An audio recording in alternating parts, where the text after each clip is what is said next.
আসসালামু আলাইকুম। আমার অনেক দিনের ইচ্ছা যে আমি কিছু ফেন্সি কবুতর পালন করব। তো আমার দেশি কবুতর অনেক দিন যাবতই পালন করতেছি, কিন্তু কখনো ফেন্সি কবুতর পালন করা হয় নাই। তো এবারই প্রথম আমি কিছু ফেন্সি কবুতর উঠাইলাম। তো আমি ফেন্সি কবুতর উঠানোর আগে এরকম একটা খোপ বানাই নিয়েছিলাম। তো এইখানে আমি 9 খোপের একটা খাঁচা তৈরি করছিলাম, নিজেই তৈরি করছি। তো তারপর আমি আস্তে আস্তে কবুতর তুললাম। প্রথমে আমি 3 জোড়া কবুতর নিয়ে আসছিলাম, শার্টিন, লটন আর হলো রেসার। পরবর্তীতে আমি আরও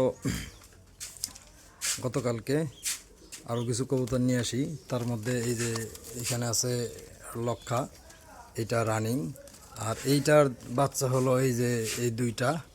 তারপর আমি গতকালকে আরও নিয়ে আসি লালমুখী।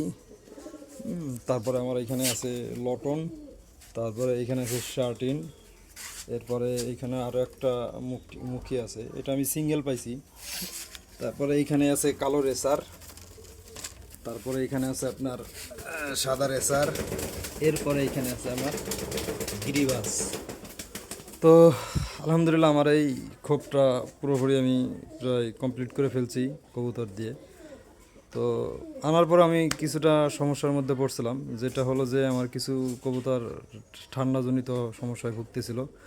পরবর্তীতে আমি ইনশাল্লাহ ট্রিটমেন্ট করলাম, ইনশাল্লাহ এখন মোটামুটি সবগুলো কবুতর আমার ঠিকঠাক।